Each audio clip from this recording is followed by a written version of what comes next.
अल्हम्दुलिल्लाहि रब्बिल आलमीन वस्सलातु वस्सलामु अला सय्यिदिल अंबिया वल मुरसलीन व अला आलिहि व सहबिहि व अहले बैतिहि अजमाइन अम्मा बादु फ़अऊज़ु बिल्लाहि मिनश शैतानिर रजीम बिस्मिल्लाहिर रहमानिर रहीम फ़फ़हम्नाहा सुलैमाना व कुल्लन आतैना हुक्मन व इल्मा सदक़ल्लाहुल अज़ीम।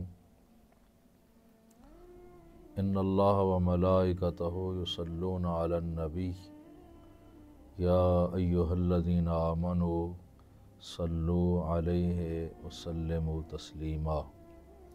अस्सलातु वस्सलामु अलैका या सय्यदी या रसूलल्लाह व अला आलिका व अस्हाबिका या हबीबल्लाह। अस्सलातु वस्सलामु अलैका या सय्यदी या रसूलल्लाह व अला आलिका व अस्हाबिका या रहमतल लिल आलमीन। हम्द व सलात के बाद इंतहाई इज़्ज़त व तकरीम के लायक हाज़रीन, सामीन और नाज़रीन, हमारी क्लासेस का सिलसिला जो जारी है उसमें तक़लीद के हवाला से गुफ्तगू जारी थी और हम इस मज़मून को पाया तकमील तक पहुँचाना चाह रहे थे, लेकिन इस सिलसिला में कुछ सवालात सामने आए हैं जिनकी वजाहत करना ज़रूरी है। तो उनमें सबसे पहला सवाल ये है कि आज हमें बताया जा रहा है कि फ़िक़्ह में 4 ही इमाम हैं, हज़रत इमाम आज़म अबू हनीफ़ा, हज़रत इमाम मालिक, हज़रत इमाम अहमद बिन हम्बल, हज़रत इमाम शाफ़ी रहमतुल्लाह अलैहिम अजमाइन। तो सवाल ये है कि क्या इस्लाम के लिए इज्तिहाद सिर्फ़ इन 4 लोगों ने किया, मसाइल में इज्तिहाद सिर्फ़ 4 अफराद ने ही किया है? तो गुजारिश है कि इज्तिहाद तो बहुत सारे मुज्तहिदीन ने किया है, लेकिन और उनके नाम भी हमारे पास मौजूद हैं जिन लोगों ने इज्तिहाद किया।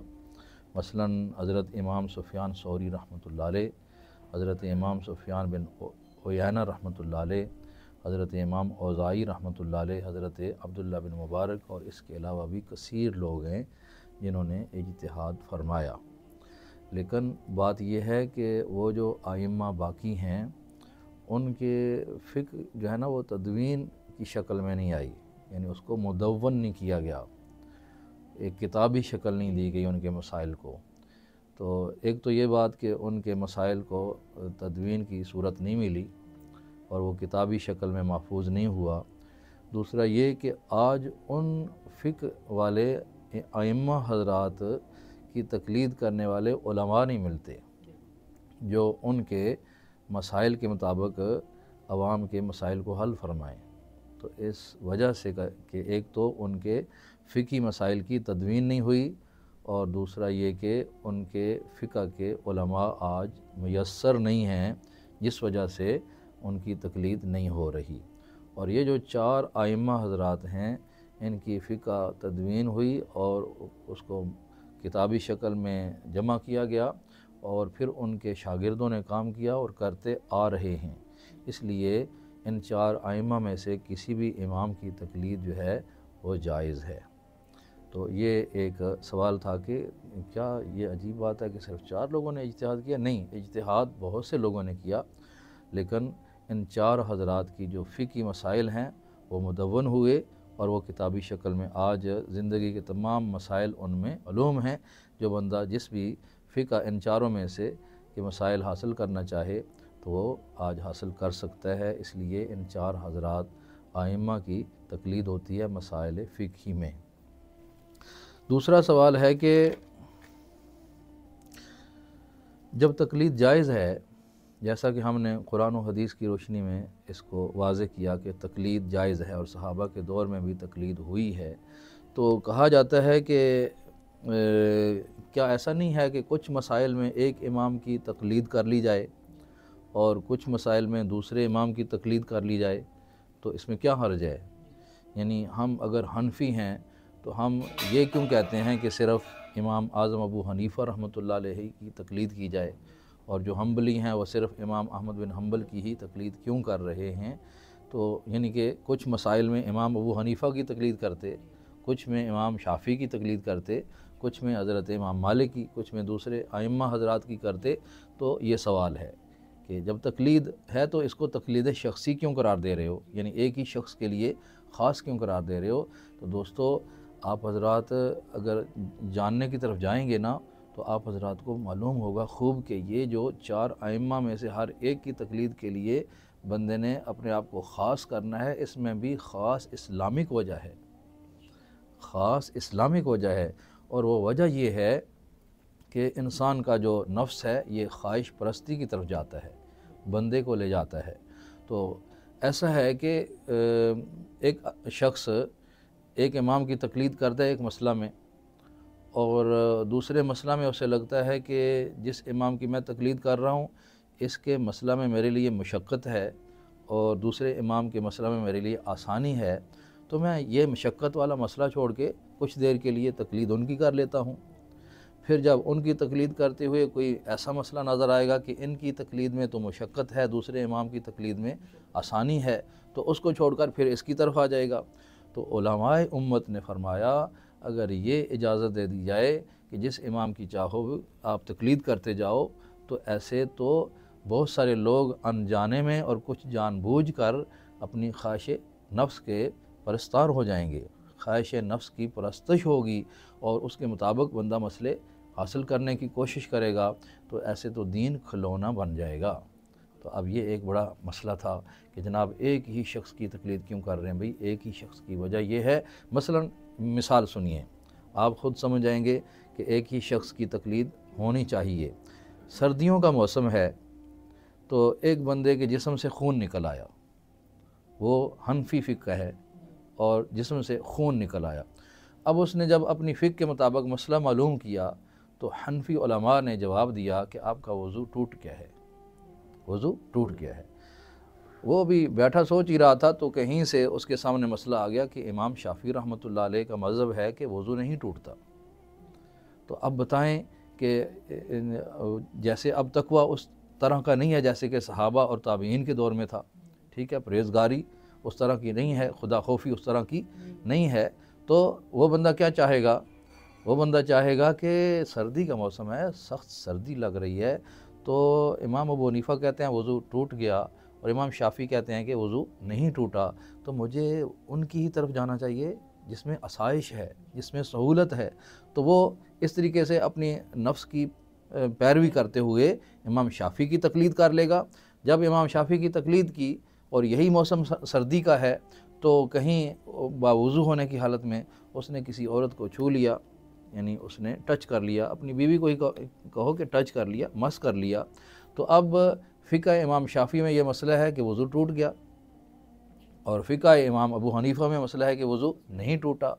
तो अब वही बंदा जो इधर से सहूलत हासिल करने के लिए उस तरफ तकलीद के लिए गया, वही बंदा वहाँ अब मुशक्क़त जानेगा कि अब औरत को छुआ है, तो इमाम शाफ़ी तो कहते हैं वज़ू टूट गया और इमाम अबू हनीफ़ा कहते हैं वज़ू नहीं टूटा, तो वो इमाम शाफ़ी की तकलीद छोड़कर अपनी आसाइश नफ्स के लिए इस तरफ आ जाएगा, तो जो कि बिल्कुल दुरुस्त नहीं है।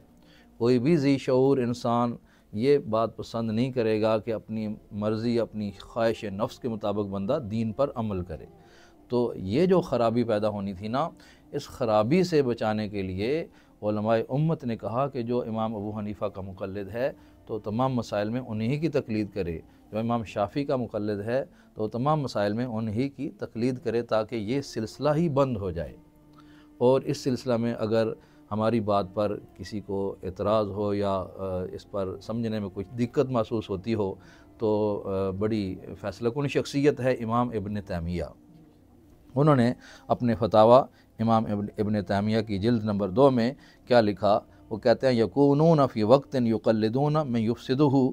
यहाँ जो उनकी बहस जारी है उसमें निकाह के हवाले से है कि एक इमाम के नज़दीक एक ख़ास कैफ़ियत में निकाह फ़ासिद हो जाता है और दूसरे के नज़दीक फ़ासिद नहीं होता। तो वो कहते हैं यकूनून फ़ी वक्तिन युक़ल्लिदून मन युफ़सिदुहु, कि वो लोग अवाम जो हैं जब उनको छुट्टी दे दी जाएगी जिसकी मर्ज़ी तकलीद करो, तो कोई ऐसा वक्त आएगा कि ऐसे इमाम की तकलीद शुरू कर देंगे जो निकाह को फासिद करार देता है। वफ़ी वक्त युकल्लिदूना मैं युसहिहु, और किसी वक्त में उस इमाम की तकलीद शुरू कर देंगे जो उसकी तस्हीह करता है कि निकाह सही है। यानी एक मसला है, उसमें एक इमाम का कौल है कि इस सूरत में निकाह फासिद है और दूसरे इमाम का कौल है कि निकाह सही है।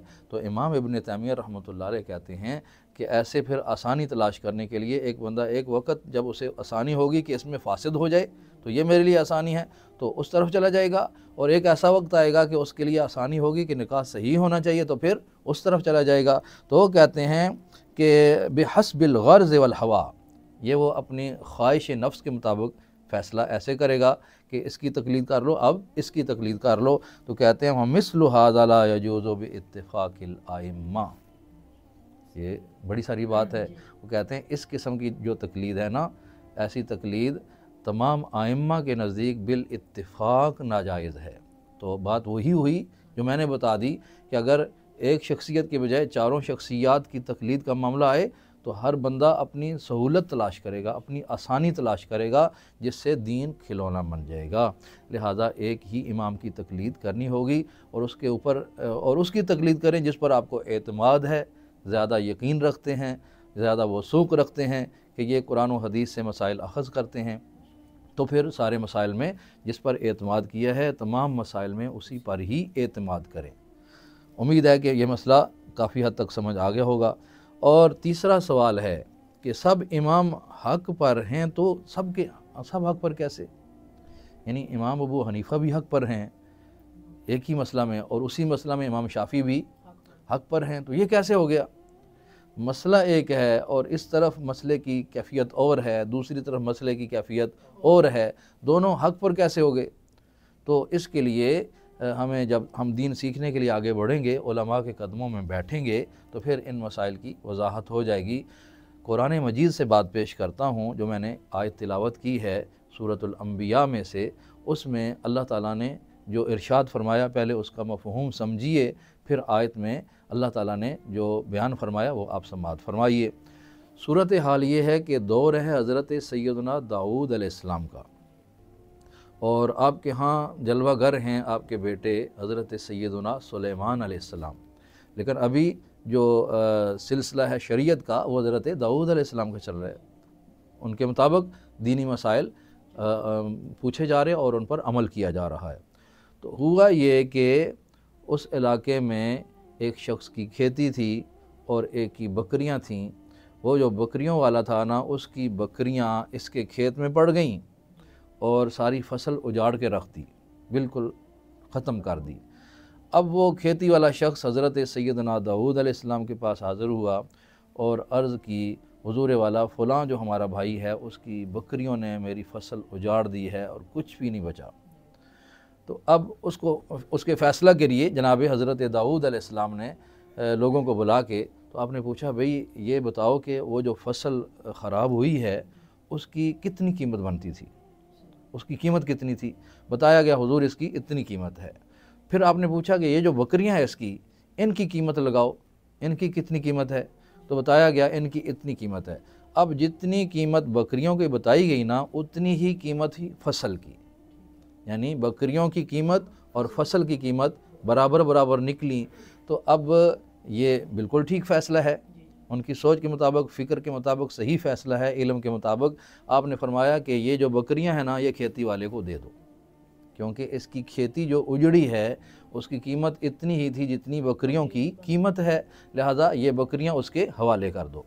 जो ये फ़ैसला अभी हो ही रहा था, इस पर बहस हो ही रही थी, आप गौर व फ़िक्र फरमा ही रहे थे, तो जनाब सुलेमान अलैहिस्सलाम जो अभी कम उम्र थे वो बोले कि इस मसला में दोनों फ़रीक़ों के लिए आसानी भी पैदा की जा सकती है।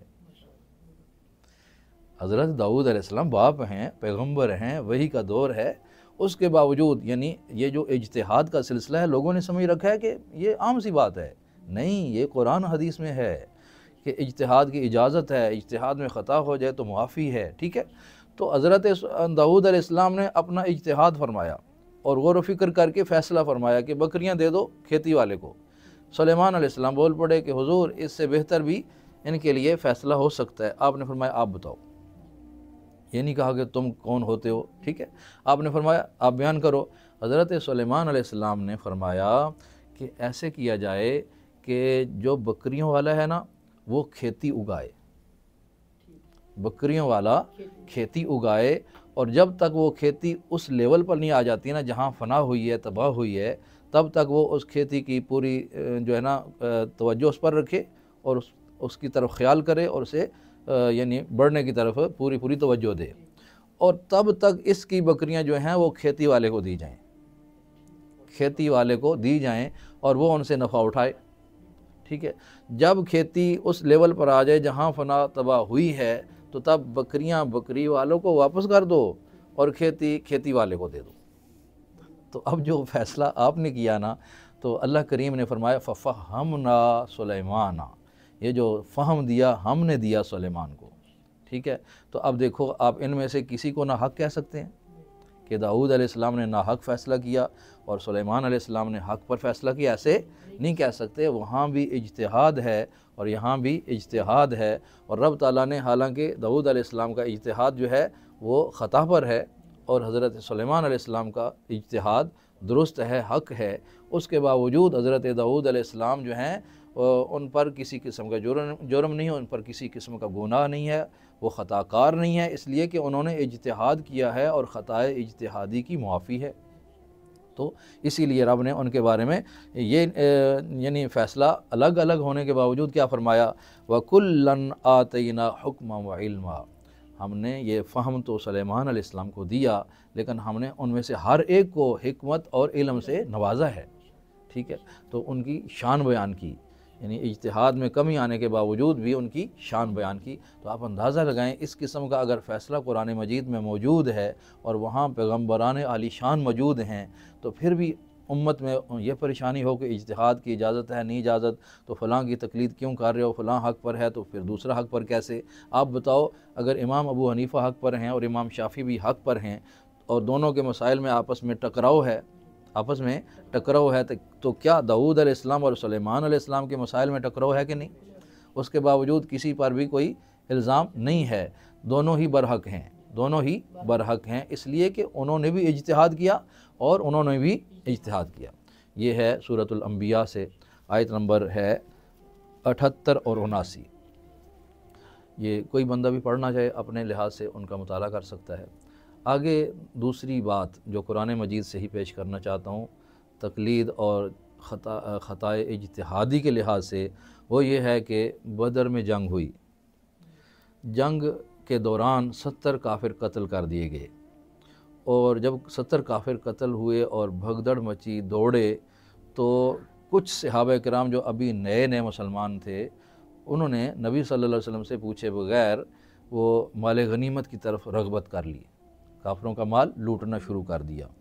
तो ऐसे जब उन्होंने किया और फिर बाद में नबी करीम सल्लल्लाहु अलैहि वसल्लम ने भी राय ली, तो उसमें कुछ सहाबा किराम ने राय दी कि ये जो 70 कैदी बनाए गए हैं इनको कत्ल कर दिया जाए, जिसमें हज़रत सैयदना उमर फ़ारूक रज़ियल्लाहु अन्हु भी शामिल हैं कि इनको कत्ल कर दिया जाए, इनको ज़िंदा नहीं रहना देना चाहिए और इनके माल जो है हमारे लिए माल गनीमत बन जाए। और दूसरे कुछ सहाबा थे जिन्होंने कहा कि नहीं, इनको छोड़ देना चाहिए और माल जो है वो माल गनीमत में शुमार हो जाएगा, और इनको छोड़ने में ये होगा कि हज़रत सिद्दीक़ अकबर रज़ियल्लाहु अन्हु की जो राय थी, यानी आप दुनिया तलबी नहीं कर रहे थे, कुछ सहाबा ने दुनिया तलबी बनाई जिसका कुरान पाक में ज़िक्र आ रहा है। हज़रत सिद्दीक़ अकबर रज़ियल्लाहु अन्हु उसमें शामिल नहीं हैं और ख़ुद रसूलुल्लाह सल्लल्लाहु अलैहि वसल्लम उसमें शामिल नहीं हैं, सिद्दीक़ अकबर भी शामिल नहीं हैं। आपने अर्ज़ की हुज़ूर मेरी ये चाहत है कि इनको छोड़ दिया जाए ना, तो उम्मीद है इनमें से कोई इस्लाम कबूल कर ले और वो जहन्नम से बच जाए, यानी आपकी ये ख्वाहिश है, आली कदर ख्वाहिश है। तो इस पर पकड़ नहीं है, जो पकड़ आ रही है ना, फरमाया तुरीदून अरदद दुनिया, तुम दुनिया चाहते हो। तो वो अफराद हैं जो जंग में जब भगदड़ मची, काफिर दौड़े, तो उनके माल लूटना शुरू हो गए इस गर्ज से कि हमें माल मिलेगा। तो वो इब्तदाई मुसलमान थे, उनको ये बात नहीं मालूम थी कि नबी सल्लल्लाहु अलैहि वसल्लम की इजाज़त से ये काम करना है, तो उन्होंने ये ऐसा किया। तो उनके बारे में रब ने फरमाया तुरीदून अरदद दुनिया, अब आप इसमें से हज़रत नबी करीम अलैहिस्सलाम को शामिल नहीं कर सकते, क्योंकि हुजूर तो दुनिया नहीं चाहते। ऐसे ही सिद्दीक़ अकबर को भी शामिल नहीं कर सकते, वो भी दुनिया नहीं चाहते। उनका मशवरा और वजह से था और बाकी सहाबा की राय और वजह से थी। ठीक है, तो अब जो सहाबा ने राय दी कि इनको छोड़ दिया जाए, इनको छोड़ दिया जाए, तो रसूलुल्लाह सल्लल्लाहु अलैहि वसल्लम ने उस राय को पसंद फरमाया। सैयदना उमर फ़ारूक रज़ी अल्लाह अन्हु वाली जो जमात थी उस राय को पसंद नहीं फरमाया। इस राय को आपने पसंद फरमा लिया और उन कैदियों को कहा कि तुम फ़िदिया देकर आज़ाद हो जाओ ताकि अहले इस्लाम को तक़वियत मिले। तो अब जो ये फ़ैसला हो चुका ना, तो कुरान पाक की आयत आई, रब ताला ने इरशाद फरमाया, लौला किताब मिनल्लाहि सबका, लौला किताब मिनल्लाहि सबका लमस्सकुम फ़ीमा अख़ज़्तुम अज़ाबुन अज़ीम। यानी वो सहाबा इसमें मुराद हैं तुरीदून अरद दुनिया, जो दुनिया चाह रहे थे, जो माल गनीमत लूट रहे थे दुनिया तलबी की बिना पर, उनको ये फरमाया जा रहा है लौला किताब मिनल्लाहि सबका लमस्सकुम फ़ीमा अख़ज़्तुम अज़ाबुन अज़ीम, कि अगर अल्लाह ताला की तरफ से ये पहले से फ़ैसला लिखा जा चुका ना होता तो जो तुमने लिया है उस पर तुम्हें अज़ाब अज़ीम होता, उस पर तुम्हें अज़ाब अज़ीम होता। तो उन्होंने जो माल गनीमत लिया, कहा कि फरमाया कि अगर पहले से अल्लाह ताला की तरफ से लिखा हुआ ना होता। अब उलमाए किराम ने फरमाया पहले से लिखा हुआ क्या था, मुख्तलिफ़ मुफस्सिरीन की कुतुब में मुख्तलिफ़ इसकी तफासीर हैं, लेकिन जो मैंने पसंद की वो तफसीर ये है कि अल्लाह ताला ने अज़ल से लिख रखा है कि इज्तिहाद में जो गलती करेगा वो गलती मुआफ़ है, जो इज्तिहाद में गलती करेगा वो गलती मुआफ़ है। तो ये बताया जा रहा है लौला किताब मिनल्लाहि सबका, अगर पहले से ही अल्लाह के यहाँ लिखा हुआ ना होता, अल्लाह के यहाँ पहले से ही लिखा हुआ ना होता तो फिर जो तुमने लिया है ना उस पर अज़ाब होता। तो अब आप ज़रा गौर करें कि सहाबा किराम से जो वो राय देने में गलती हुई, इज्तिहादी गलती है, वो इज्तिहादी गलती है सहाबा की। तो इज्तिहादी गलती पर यानी ऐसी गलती थी फिर कि रब ताला उस पर अज़ाब देता, रब उस पर अज़ाब देता। और अगर अज़ाब नहीं दे रहा तो क्यों नहीं दे रहा, कि रब ने पहले से फ़ैसला कर रखा है कि जो मुज्तहिद होगा उसकी गलती पर भी पकड़ नहीं होगी, मुज्तहिद की गलती पर भी पकड़ नहीं होगी। तो मालूम हो गया कि एक आम बंदा जानबूझकर कोई गलती करे तो उस पर उसकी पकड़ होगी, लेकिन मुज्तहिद ये समझते हुए और सोच फ़िक्र इस्तेमाल करते हुए कि मैं ठीक कर रहा हूँ और मैं हक़ की तरफ जा रहा हूँ, ऐसी सोच फ़िक्र के साथ जो वो इज्तिहाद करेगा और इज्तिहाद करने के बाद उससे ख़ता हो जाएगी तो उस ख़ता पर पकड़ नहीं होगी, बल्कि क्या होगा, फरमाया फ़कुलू मिम्मा गनिमतुम हलालन तय्यबा। यानी अब ये नहीं हुआ कि तुमसे गलती हो गई तो ये माल वापस करो, अल्लाह फ़ैसला करेगा या अल्लाह का रसूल करेगा, ऐसा नहीं हुआ, बल्कि फरमाया फ़कुलू मिम्मा गनिमतुम हलालन तय्यबा, यानी तुमसे जो गलती से माल जमा हुआ है वो हलाल है। तो गलती कौन सी है, ख़ताए इज्तिहादी है। ख़ताए इज्तिहादी से जो माल जमा हुआ और उस पर रब नाराज़ भी है, यानी पसंद नहीं कर रहा, उस माल पर नापसंदीदगी है, उसके बावजूद क्योंकि ख़ताए इज्तिहादी है तो रब ताला ने फरमाया क्योंकि हमने फ़ैसला कर रखा है कि मुज्तहिद की गलती की पकड़ नहीं है, हम मुज्तहिद की गलती को भी एक सवाब का दर्जा देंगे, लिहाजा ये माल तुम्हारे लिए हलाल भी है, तय्यब भी है। तो अब इतना वाज़ेह कुरान पाक के अहकामात हैं, उसके बावजूद बंदे कहते हैं ये हक़ पर कैसे और ये हक़ पर कैसे। तो यहाँ पता चल गया कि हज़रत फ़ारूक आज़म रज़ी अल्लाह अन्हु वाला ग्रोह भी हक़ पर है और जिन लोगों ने उनके आज़ाद करने और फ़िदिया लेने की राय दी वो भी हक़ पर हैं। अगर हक़ पर ना होते तो ये माल हराम होता। ठीक है, तो दोनों जमातें ही हक़ पर हुई। तो जब ऐसे हमारे पास मिसालें मौजूद हैं कुरान पाक में, फिर आइए हदीस पाक की तरफ। बुखारी शरीफ में हदीस है, मुस्लिम शरीफ में हदीस है और उस हदीस के रावी हैं हज़रत अमर बिन आस रज़ी अल्लाह ताला अन्हु। आप फरमाते हैं कि रसूलुल्लाह सल्लल्लाहु अलैहि वसल्लम ने इरशाद फरमाया, इज़ा हकमल हाकिमु फज्तहदा व असाबा फलहु अजरान, कि अगर हाकिम किसी फ़ैसला के लिए इज्तिहाद करे, फ़ैसला करने के लिए इज्तिहाद करे और इज्तिहाद करने के बाद सही नतीजा पर पहुँच जाए, फलहु अजरान, उसके लिए 2 सवाब हैं, उसके लिए 2 सवाब हैं। और फरमाया व इज़ा हकमा फज्तहदा फ़ख्ता फ़लहु अज्रुन वाहिद, अगर हाकिम इज्तिहाद करे और इज्तिहाद के बाद सही फ़ैसला तक न पहुँचे बल्कि ख़ता तक पहुँच जाए, उसके लिए भी एक अजर है, उसके लिए भी एक अजर है। तो अब ये अजर क्यों मिल रहे हैं और कहाँ से मिल रहे हैं, कुरान पाक से भी साबित हो गया। और यहाँ पर हदीस नबवी में बुखारी शरीफ की हदीस नंबर है 7352 नंबर, और मुस्लिम शरीफ में है 4487 नंबर, और सुनन अबू दाऊद शरीफ में है 3574 नंबर, सुनन इब्न माजा में है 2314 नंबर। तो इन तमाम कुतुब में जो हदीस आई, अमर बिन आस रज़ी अल्लाह अन्हु रावी हैं कि जब हाकिम से मुराद शरी हाकिम भी हो सकता है, हाकिम से मुराद अदालत का हाकिम भी हो सकता है जब वो दीन का इल्म रखता हो, ठीक है। तो हाकिम जब इज्तिहाद करे और इज्तिहाद के बाद वो सवाब तक पहुँचे, यानी सही बात तक पहुँच जाए, तो उसके लिए भी 2 अजर हैं। और अगर वो इज्तिहाद करे और सही तक न पहुँचे, ख़ता तक पहुँचे, फिर भी उसके लिए 1 अजर है। तो अब जब वो इज्तिहाद के बाद ख़ता के तरीक़ा पर पहुँचा, तो अब है तो ख़ता पर, लेकिन वो जो फ़ैसला करेगा क्या उस पर अल्लाह ताला उसको गुनाह देगा, अज़ाब देगा? नहीं देगा, क्योंकि रब ने और रब के रसूल ने उसके लिए अजर का वादा कर लिया है, अजर का वादा कर लिया है। लिहाजा वो जो उससे ख़ता हो रही है, तो वो ख़ता चूँकि जानबूझ के नहीं हो रही बल्कि उसके इज्तिहाद और मेहनत की वजह से हो रही है, तो अब उससे चाहे ख़ता हो गई है लेकिन वो मसला उसका मकबूल है, मसला उसका, उस पर जो अमल होगा तो उस पर पकड़ नहीं होगी, क्योंकि उसने इज्तिहाद किया है। तो ऐसे ही इमाम अबू हनीफ़ा हों, वो इज्तिहाद करें, सही बात तक पहुँच जाएँ तो 2 अजर हैं, और अगर सही बात तक ना पहुँचे फिर भी 1 अजर है।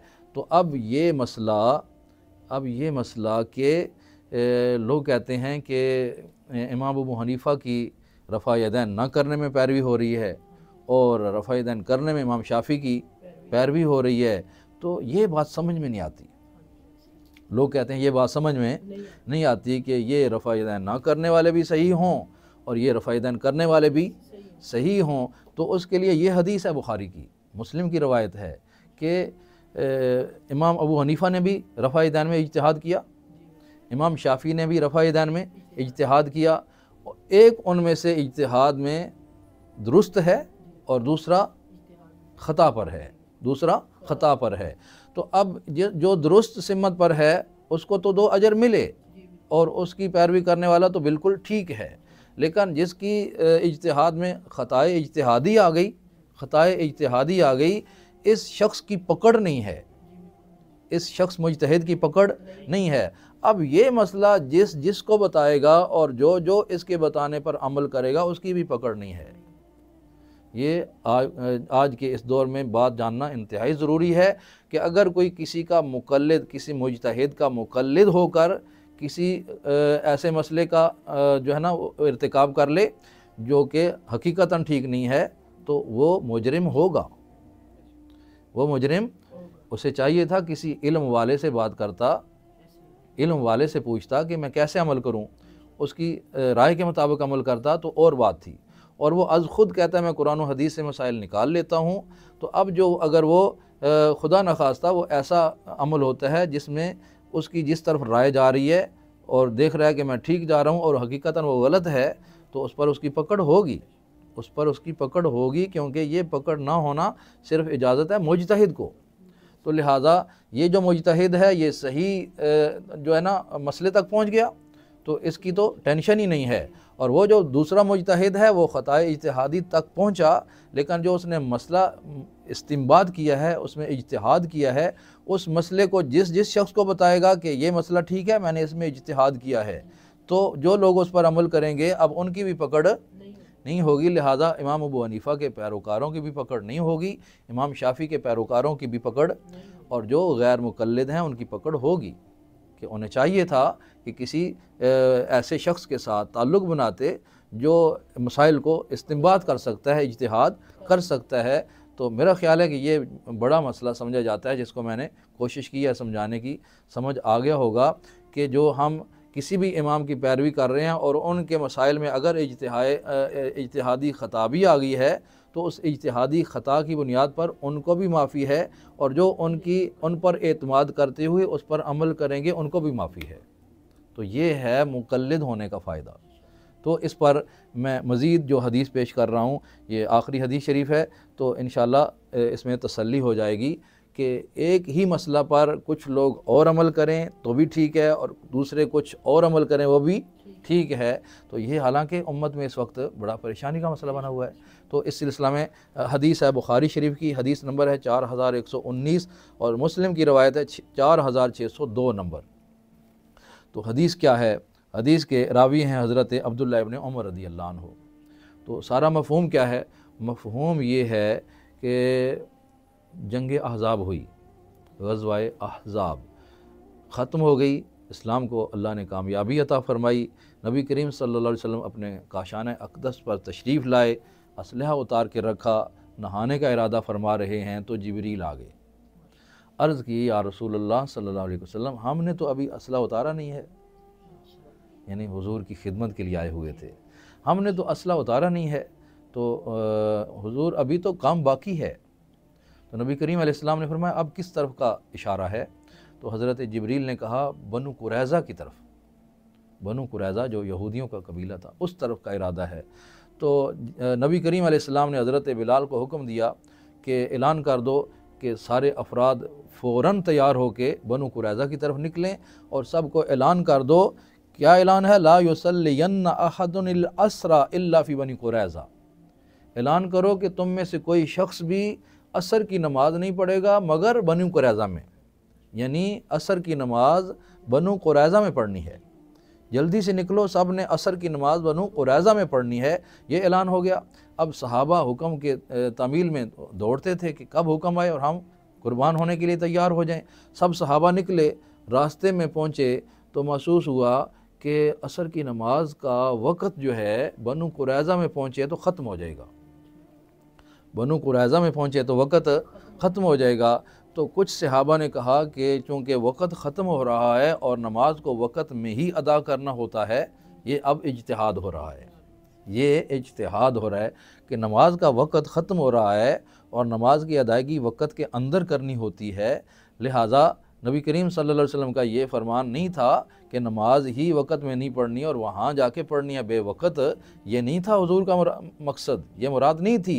लिहाजा उन कुछ अफराद ने, कुछ सहाबा ने ये इज्तिहाद करते हुए नमाज असर रास्ता में पढ़ ली, और कुछ दूसरे हजरात ने कहा कि अल्लाह के रसूल सल्लल्लाहु अलैहि वसल्लम ने फरमाया है रास्ते में नमाज नहीं पढ़नी, लिहाजा बनु कुरैज़ा में जाके पढ़ेंगे तो हमें वहीं पर अदायगी का सवाब मिलेगा, हमें वहीं अदायगी का सवाब मिलेगा। लिहाजा हम तो रास्ते में नमाज़ पढ़ने वाले नहीं हैं। अब आप बताएं, नमाज असर एक है, राय दो हैं। काश के ये आज जो फितने हैं उनको समझ आ जाए कि उम्मत को परेशान नहीं करना चाहिए। इतने 100 साल से उम्मत में जो मारूफ मसाइल हैं उन पर परेशानी नहीं होनी चाहिए। देखें, बिल्कुल क्लियर मसला है, एक मसला है राय, दो हैं। इन्होंने नमाज असर रास्ते में पढ़ ली और उन्होंने नमाज असर रास्ता में नहीं पढ़ी। अब जो मसला रसूलुल्लाह सल्लल्लाहु अलैहि वसल्लम तक पहुँचा, फ़ज़ुकिर अली नबी सल्लल्लाहु अलैहि वसल्लम, हुज़ूर अलैहिस्सलाम को मसला पेश किया गया कि कुछ सहाबा ने असर पढ़ ली थी और कुछ ने नहीं पढ़ी। तो हदीस के अल्फाज क्या हैं? फ़लम युअन्निफ़ वाहिदम मिनहुम, हुज़ूर उनमें से किसी पर नाराज़ नहीं हुए, हुज़ूर उनमें से किसी पर नाराज़ नहीं हुए। तो मालूम हो गया कि मुजतहिद जब ख़ता भी करे तो उसकी ख़ता पर पकड़ नहीं है। जब उसकी पकड़ नहीं है तो जो शख्स उस पर एतमाद करते हुए उसकी पैरवी करेंगे उसकी भी पकड़। ऐसा तो नहीं हो सकता कि वो जो आगे इज्तिहाद में गलती करने वाला है उसकी पकड़ ना हो और पीछे वालों की, ऐसा नहीं हो सकता। जब उसकी ख़ता इज्तिहादी की पकड़ नहीं है तो जो लोग अब उस पर एतमाद करते हुए कर रहे हैं, इमाम शाफ़ी पर या इमाम अहमद बिन हम्बल पर या बाकी आइमा पर एतमाद कर रहे हैं कि इनका मसला ठीक है, तो जो उस पर एतमाद करते हुए उस मसले पर अमल करेंगे उनकी भी पकड़। लिहाजा ये बहुत बड़ा जो मसला था मैंने उसे हल करने की कोशिश की है। अल्लाह ताला समझ की तौफ़ीक़ अता फ़रमाए। वमा अलैया इल्लल बलागुल मुबीन।